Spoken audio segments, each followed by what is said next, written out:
এই ব্যক্তি যখন 100 খুনের আসামি 100টা হত্যা করে ফেলছে, অনেক বড় পাপী, অনেক বড় হত্যাকারী হয়ে গেছে। কিছুদিন পরে আবার গুনাহ মাফ করানোর জন্য পাগল করা হয়ে গেছে। হায় রে, একদিন তো অন্ধকার কবরের বাসিন্দা হয়ে যেতে হবে। এভাবে যদি চলে যায়, দেখি দুনিয়াতে মাফ করার মতো কোনো সুযোগ আছে কিনা। আবার গ্রামের মানুষের কাছে গেছে, ও গ্রামের মহল্লার মাতুব্বররা, ও গ্রামের ভাইরা, আমি গুনাহ কিভাবে মাফ করাতে পারি তোমরা আমাকে বলো। আমার আর ভালো লাগে না, ঘুমাতে গেলেও ভালো লাগে না, খাইতে গেলেও ভালো লাগে না, শুইতে গেলেও ভালো লাগে না। এই গুনাহগুলো কিভাবে মাফ করাতে পারি? কথাগুলো ভালো করে বুঝেন। এই গ্রামের মানুষ কোনোভাবে টের পাইছে, অমুক জায়গায় একজন আলেম হুজুর আছে, যাও তার কাছে যাও। তার কাছে গেলে সে তোমার এই ফয়সালা বলে দেবে, তোমার গুনাহ মাফ হবে কি হবে না। এই ব্যক্তি যুবক চলে গেছে হুজুরের দরবারে। হুজুরের দরবারে যায় বলে, আসসালামু আলাইকুম। ওয়ালাইকুম আসসালাম। যখন হুজুর উত্তর দিয়েছে, ও হুজুর, এত বড় গুনাহ করে ফেলছি, জানি না এই গুনাহ আল্লাহ মাফ করবে কিনা। হুজুর বলে, তুমি কি এরকম গুনাহ করছো? বলে, হুজুর, 99টা খুনের আসামি ছিলাম, আর একটাকে খুন করে 100 খুনের আসামি হয়ে গেছি। কি করা যায়, আমার মন মানায় না, কিভাবে গুনাহগুলো মাফ করাতে পারি। হুজুর যখনই শুনতে পায়, হুজুর তো পাগল পাড়া হয়ে গেছে, এই ফতোয়া আমার দ্বারা দেওয়া সম্ভব না। হুজুর বলে, যুবক, যাও অমুক গ্রামে যাই, এক আল্লাহর ওলি আছে, এক আল্লাহওয়ালা আছে, তার দরবারে যাও, উনি তোমার এই ফয়সালা দিবে। ওরে আমার বাবারা, ও যুবকেরা, আজকে কত গুনাহ করে ফেলছি, এখনই যদি আল্লাহর কাছে যদি তওবা করে মাফ চাইতে পারেন, আমার আল্লাহ কত দয়ার জানেননি। এই ঘটনা শোনার পরে আপনি বুঝতে পারবেন আমার আল্লাহ কত দয়া। এই যুবক তওবা করার আগে যখনই হুজুর বলেছে যাও, তার কাছে যাওয়ার পরে তুমি তোমার ফয়সালা ওই আল্লাহর ওলি দিবে। এই ব্যক্তি পাগলের মতো ছুটতেছে, যখনই প্রতিপক্ষে যখন মাঝখানে যায়, আল্লাহর পক্ষ থেকে মালাকুল মউতকে পাঠিয়ে দিয়েছে। মালাকুল মউত চলে আসছে, এই যুবকের জান কবজ করে নিয়েছে। এই যুবক মারা গেছে রে বাবা। মারা যাওয়ার পর এলাকার মধ্যে সকলে বলে, 100 খুনের আসামি মারা গেছি, ওর আবার কিসের জানাজা, ওর আবার কিসের দাফন কাফন, ওকে তোমরা নদীর মধ্যে ফেলায় দিয়ে আসো। এলাকার মধ্যে সকলে জানিয়ে গেছে, 100 খুনের আসামি খুন করতে করতে 100 পর্যন্ত খুন করে ফেলছে। এই খবর চলে গেছে ওই হুজুরের কাছে। এই হুজুরের কাছে যখনই খবর গেছে যে যুবক গুনাহ মাফ করার জন্য আমার দরবারে আসছিল, আমি যুবককে পাঠাইছি এক আল্লাহর ওলির দরবারে। যখনই হুজুর টের পাইছে, হুজুর দৌড়ে আসছে। আসার পরে হুজুর যাই ওই আল্লাহর ওলিকে ডাক জানছে, দুইজনে পরামর্শ করতেছে, কারণ এলাকার সকলে তো জানে এটা তো বড়, এটা নাফরমান, এরা তো বড় গুনাহগার, 100 খুন করছে, ওর আবার কিসের জানাজা, ওর আবার কিসের দাফন কাফন, ওর আবার কিসের খবর। হুজুর আর আল্লাহর ওলি দুইজনে মিলে এভাবে আলোচনা করতেছে। আলোচনা করার পর, ও আমার বাবা, এই দুনিয়ার মধ্যে তো থাকার জায়গা না, প্রতিমধ্যে আমার আল্লাহ জিব্রাইলকে পাঠা দিয়েছে, জিব্রাইল যা, জলদি করে যা, ওই যে আমার এক বান্দা আছে, ওই বান্দার কাছে যা পৌঁছায়া দে।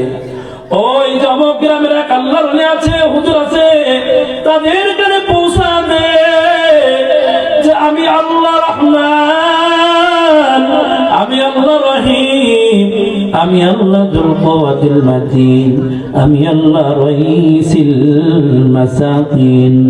জিবরাইল যাইয়া আল্লাহর ওলির কানে কানে যা বলে, ও আল্লাহর ওলি, এলাকার সকলে তাকে তো দাফন দিবে না, সকলে তাকে যেভাবে ওই যে জঙ্গলের মধ্যে ফেরানোর জন্য নিয়ত করেছে, ও আল্লাহর ওলি, আমার আল্লাহর পক্ষ থেকে ঘোষণা আসছে, এই যুবক যতই খুন করুক না কেন, আল্লাহ ও খালি একমাত্র তওবা করে নাই, খালি তওবার নিয়ত করেছি, কোথায় গেলে গুনাহকে মাফ করাতে পারবো।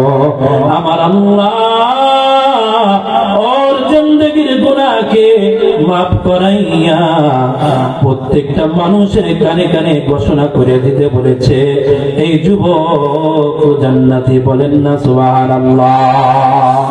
আর আওয়াজে বলেন সুবহানাল্লাহ। ও আমার বাবার, আমার আল্লাহ কি কত দয়ার জানেননি? আমার আল্লাহ বলো, দুনিয়ার মানুষ, দুনিয়ার মধ্যে তুমি গুনাহ করো, তোমাকে মাফ করার জন্য আমি আল্লাহ খুঁজি, আর দুনিয়ার মধ্যে তুমি অপরাধ করো, তোমাকে শাস্তি দেওয়ার জন্য পুলিশই খোঁজে, তোমার ভাই খোঁজে, তোমার পাড়া প্রতিবেশী করে, তোমার মা খোঁজে, তোমার বাবা খোঁজে তোমাকে শাস্তি দেওয়ার জন্য। তুমি দুনিয়ার মধ্যে অন্যায় করেছ, অন্যায় করার কারণে দুনিয়ার মানুষ তোমাকে শাস্তি দেওয়ার জন্য খোঁজে। আর আমার আল্লাহ বলে, বান্দা, দুনিয়ার মধ্যে তুমি কত অন্যায় করেছ, কোটি কোটি দুনিয়া পরিমাণ যদি অন্যায় তুমি করো, আসো আমার দরবারে এসা এক ফোঁটা চোখের পানি ছেড়ে তওবা করে একটু মাপ চাও, আমি আল্লাহ তোমার 100 বছরের জিন্দেগির গুনাহকে মাফ করাইয়া তোমার জন্য জান্নাতুল ফিরদাউস করে রেখে দিব। বলেন না সুবহানাল্লাহ? আজকে আমাদের মধ্যে তো তওবা তো করা দূরের কথা, দিন যাচ্ছে গুনাহের মধ্যে ব্যস্ত, দিন যাচ্ছে সন্তানকে কিভাবে খাওয়াবো, স্ত্রীকে কিভাবে চলাবো, পরিবারকে কিভাবে চলাবো, এই টেনশনে দুনিয়া করতে করতে আজকে যৌবন, জান, প্রাণ, হায়াত সবকিছুকে শেষ করে দিলাম। এভাবেই তো দিন যাচ্ছে, এভাবেই তো সময় চলে যাচ্ছে। যে যুবক 100 বছর চলে গেছে, আজকে আপনি কয়জনকে দেখবেন যে 70 বছর 80 বছর এর মধ্যে আপনি শিওর আপনার মধ্যে এতেকাদ থাকবে যে না, এই তওবা করে পরিপূর্ণ মুমিন হয়ে গেছে। আমার 100-এর মধ্যে 2 জন মানায় তওবা করে আল্লাহর খাস প্রিয় বান্দা হয়ে কবর যাইতে পারে না। দিন যত যাচ্ছে গুনার পাওয়ার, গুনার প্রকার মানুষের মধ্যে তত আমরা কি বাড়িয়ে দিচ্ছি। এই জন্য আমার বাবারা, আল্লাহর দোস্ত হওয়ার জন্য, আল্লাহর প্রিয় বান্দা হওয়ার জন্য চেহারা লাগে না, আল্লাহর প্রিয় বান্দা হওয়ার জন্য উঁচা লম্বা হওয়া লাগে না, আল্লাহর প্রিয় হওয়ার জন্য শরীর আপনার যেরকম হোক না কেন, আপনি খাটো নাকি লম্বা, আপনি কালা না সাদা, এটা আল্লাহর কাছে দেখার কোনো সময় নাই। আমার বাবারা, ইমান, আমরা তো মায়ের কোল থেকেই মুসলমানের ঘরে জন্ম নিয়ে আসছি, আমরা কোন পথে যাচ্ছি? আর পয়গম্বরের সাহাবীরা তারা তো মায়ের কোল থেকে তো তারা মুসলমান হয়ে আসে নাই, কেউ ইহুদের ঘরে জন্ম নিয়েছে, কেউ নাসারার ঘরে জন্ম নিয়েছে।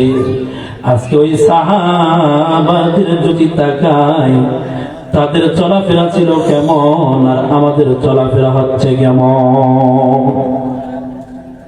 আমরা মায়ের কোল থেকে মুসলমান হয়ে আসছি, আমাদের দিন যত যাচ্ছে ইহুদি খ্রিস্টানদের লিবাসের মধ্যে আমরা ঢুকে যাচ্ছি।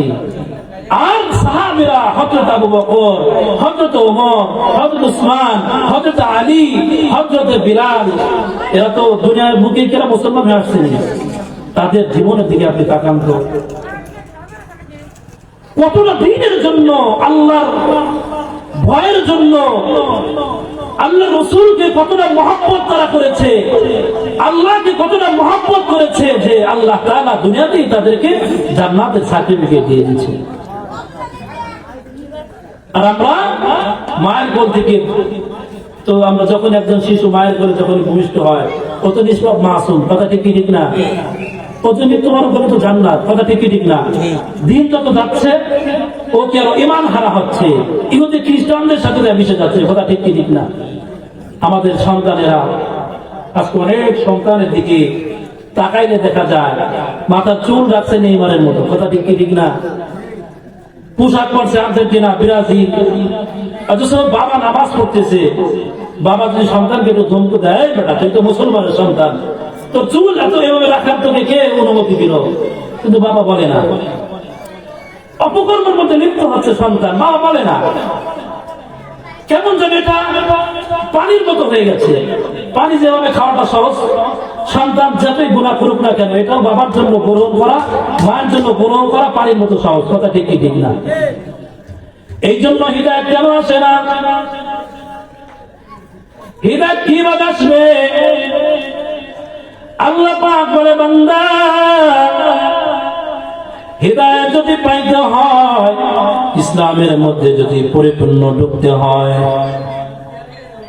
ইয়া আইয়ুহাল্লাযীনা আমানু দুখুলু ফিস-সিলমি কাফা। ও বান্দা, আল্লাহর প্রিয় বান্দা যদি হতে চাও, পরিপূর্ণ ইমানদার যদি হতে চাও, ইসলামের একটা বিধান মানবা আর একটা বিধান মানবা না, হতে পারে না। নামাজ পড়বা, মানুষের জমির আইল ঠিলা কাইটা আর একজনের জমিতে ভরে দিবা, কথা ঠিক কি ঠিক না? কতজন আছে 5 ওয়াক্ত নামাজ পড়ি, ক্ষমতার বল দেখাইয়া জমির আল কাইটা আর একজনের আলের মধ্যে ঢুকায়া দেয়। আবার কতজন আছে নামাজ পড়ে সুদ খায়, হিদায়াত কিভাবে আসবে? কতজন আছে নামাজ পড়ে সন্তান জিনার মধ্যে লিপ্ত হয়, বাবা জানে কোনো প্রতিবাদ করে না, হিদায়াত কিভাবে আসবে? কতজন আছে রমজানের রোজা রাখে কিন্তু মোবাইলে ছবি দেখা বাদ দেয় না, হিদায়াত কিভাবে আসবে রে বাবা? দিন যত যায় গুনাহ ততই মজা পায়। ওরে বান্দা, আপনার দিন যত যায় গুনাহ ততই মজা পায়। মসজিদে যাইয়ে 10টা মিনিট বসার সময় আমার নাই, সময় যদি থাকে তারপরে তাড়াহুড়া, হায় রে জমিনে যাইতে হবে, ওখানে পানি দিছি, পানিটার নাল খেয়ার একজনের জমিতে চলে গেল কিনা, হায় রে আজকে 1 সপ্তাহ হয়ে গেল জমিতে, আজকে ওষুধ দিছি, আবার যা দেখতে হবে ওষুধটা কার্যকর হয়েছে কিনা। যখনই নামাজ পড়তে যাই, নামাজের মাধ্যমে পরিবারের কথা অন্তরের মধ্যে স্মরণ আছে, নামাজের মধ্যে এভাবে ব্যবসার কথা অন্তরের মধ্যে স্মরণ আছে, নামাজের মাধ্যমে পেঁয়াজের কথা অন্তরের মধ্যে স্মরণ আছে, নামাজের মাধ্যমে সন্তানের কথা স্মরণ আছে, নামাজের মাধ্যমে আল্লাহর ভয়ের কথা অন্তরে নাই, নামাজের মধ্যে কবরের কথা অন্তরের মধ্যে নাই, নামাজের মধ্যে জাহান্নামের কথা অন্তরের মধ্যে নাই, নামাজের মধ্যে পুরুষরাতের কথা অন্তরের মধ্যে নাই, নামাজের মধ্যে আমার পয়গম্বরের কথা অন্তরের মধ্যে নাই, কথা ঠিক কি ঠিক না? আমি যখনই নামাজে দাঁড়াই, আমার জমিনে কত কেজি সার দিলাম, আমার জমিনের পিএস এই বছর কিরকম হবে, আর একজনের কাছে শুনতে হবে সার কতটুক দিলে জমি ভালো হবে। নামাজের মধ্যে জল্পনা আর কল্পনায় সামিল হই, কথা ঠিক কি ঠিক না বলে। আমার বাবারা, দুনিয়া বিরক্ত যন্ত্রের মধ্য থেকে যদি সরাতে না পারে, কোনদিনও প্রকৃত মুমিন হওয়া যাবে না। গুনাহ যতই ছোট হোক না কেন, এই গুনাহ করা যাবে না, নেকি যত ছোট হোক না কেন ছাড়া যাবে না। অন্তরের মধ্যে যদি এই কথাটা যদি স্মরণ আসে, সেই হলো প্রকৃত মুত্তাকি। হায় রে, যত বড় ছোটই গুনাহ হোক না কেন, আমি তো গুনাহ করে ফেলছি, আমি তো একজন নামাজি বান্দা, পরিবারের দ্বারা গুনাহ হয়ে গেছে, এটা আমার দ্বারা সম্ভব না। হায় রে, নেকি করছি, এটা যতই ছোট হোক না কেন, এরকম নেকি আমি আরো করতে চাই। দেখবেন যখন একজন মুমিনের মধ্যে গুনাহ আপনি করে ফেলছেন, এই গুনাহ ছাড়ার জন্য পাগল করা হয়ে যাবে, আর আর গুনাহকে আপনি ছোট গুনাহ আপনি মনে করতেছেন, গুনাহ করা যাবে না, নেকি যত ছোট হোক এটাকে আমি আরো করতে চাই। যখন আপনি করবেন, যখন নেকির মধ্যে আপনি শুধু নেকির মধ্যে শামিল হবেন, যখন আপনি গুনাহ থেকে বের হয়ে আসবেন, তখন দেখবেন নামাজ পড়তে যাবেন, নামাজের মধ্যে মজা। যখন আপনি রমজানের রোজা করতে যাবেন, রোজার মধ্যে মজা। যখন মসজিদে যাইয়া একজন ইমাম সাহেব তালিম করবে, তালিম শুনবেন, এটার মধ্যে মজা। ও বাবা, যখন আপনি নামাজের মাধ্যমে দুনিয়ার সমস্ত বোঝা যখন অন্তরের মধ্যে নিয়ে আসবেন, যতক্ষণ পর্যন্ত অন্তরের এই বোঝাকে আপনি সরাতে পারবেন না, ততক্ষণ পর্যন্ত পুরোহিত মুমিন হওয়া সম্ভব না। কথা ঠিক কি ঠিক না?